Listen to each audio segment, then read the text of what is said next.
मनोज्ञा लोईवाल और आप देख रहे हैं कौन बनेगा मुख्यमंत्री।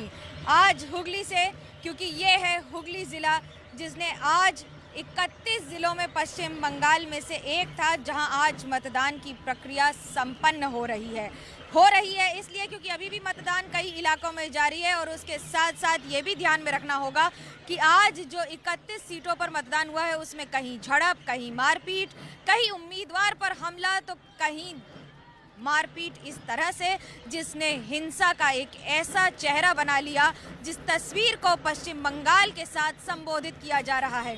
मैं इस समय हूँ हुगली नदी के किनारे, क्योंकि नदी ही बता रही है कि बंगाल में बहाव किस तरफ है, कटाव किस तरफ है। और ये नदी जा रही है हुगली से कोलकाता। और आपको बता दें कि कोलकाता में ही फैसला होगा कि आखिरकार बंगाल की सत्ता पर कौन काबिज होगा। लेकिन दिलचस्प होगा देखना, क्योंकि ग्रामीण बंगाल फैसला करेगा कि आखिरकार बंगाल में राज कौन करेगा।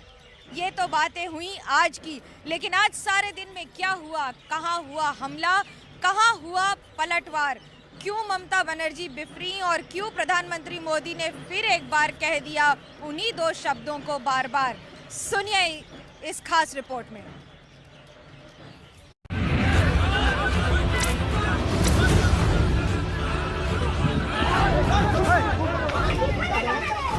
कहीं चोट के निशान है,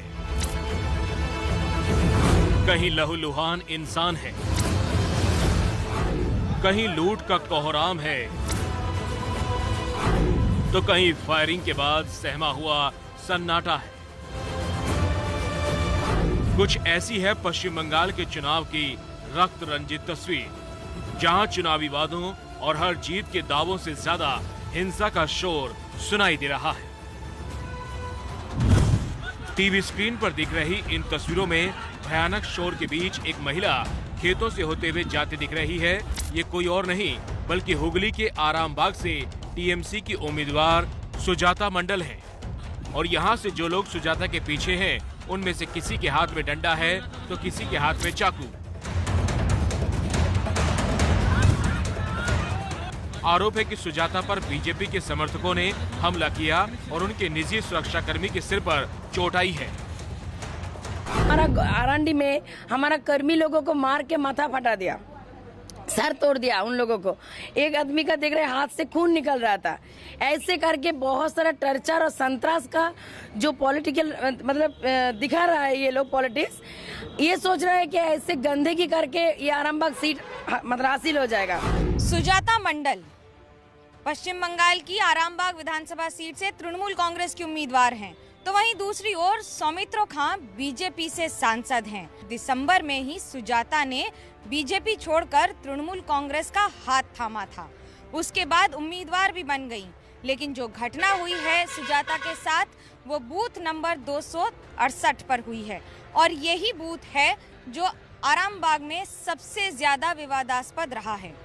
अब तृणमूल कांग्रेस ने इसके खिलाफ चुनाव आयोग में शिकायत भी दर्ज करा दी है, लेकिन बीजेपी कह रही है कि यह सब नाटक है। अब बंगाल में बवाल वाले चुनाव की ये दूसरी तस्वीर देखिए, जहां बीजेपी ने टीएमसी पर हिंसा करने का आरोप लगाया है। दक्षिण 24 परगना की बरुई पूर्व सीट की तस्वीरें हैं, जहां सोमवार रात से ही बमबाजी तक की खबरें सामने आ रही हैं। दक्षिण 24 परगना की सरीसा में लोगों ने आरोप लगाया कि टीएमसी के गुंडे मुस्लिम मतदाताओं को वोट नहीं करने दे रहे। और इतना ही नहीं, आरोप ये भी है कि मतदान केंद्र में टीएमसी समर्थक बम लेकर बैठ गए। आप अभी कह रहे थे जबकि उसके वहाँ पर बम है, गोला है। हाँ, बम है, पिस्तौल है, सब है उसी का पास। अरे हाँ, सद्दाम को पास है। क्या कोई बनर्जी का षड्यंत्र है? हाँ। तो आप लोग सब बीजेपी को वोट करना चाहते हैं? बीजेपी वोट देना चाहते हैं, हम लोग को वोट देना नहीं देता। इस इलाका में जब घुसने जाता है कुछ लोग बम पिस्तौल लेकर आता है। किसके लोग हैं वो? टीएमसी के लोग बम गोला बारूद लेकर बैठे हैं और इसलिए जो है वोटर वोट नहीं कर पा रहा है। और एक खास समुदाय के वोटर हैं जो कि टीएमसी दावा करती है कि हमारे हैं, लेकिन उनकी शिकायत ये है कि वोट हमें नहीं करने दिया जा रहा। तीसरे चरण में पश्चिम बंगाल की 31 सीटों के लिए मतदान हो रहा है और तस्वीरें ऐसी दिख रही हैं कि मानो हर सीट पर बवाल मचा हो। कहीं बीजेपी पर आरोप लगा है तो कहीं ममता की पार्टी टीएमसी पर। ये हावड़ा की बगनान की तस्वीरें हैं, जहां बीजेपी पर टीएमसी के कैंप ऑफिस में तोड़फोड़ का आरोप लगा। बवाल सिर्फ तोड़फोड़ तक नहीं रुका। दक्षिण 24 परगना के बसंती में सोमवार रात को गोली चलने की खबर आई, यानी मतदान से पहले वाली रात से ही हिंसा शुरू हो चुकी थी। बसंती में एक घर से बम भी बरामद किया गया। हद तब हो गई जब बंगाल के विष्णुपुर में बीजेपी ने आरोप लगाया कि टीएमसी के लोग महिलाओं को वोट देने से रोक रहे हैं।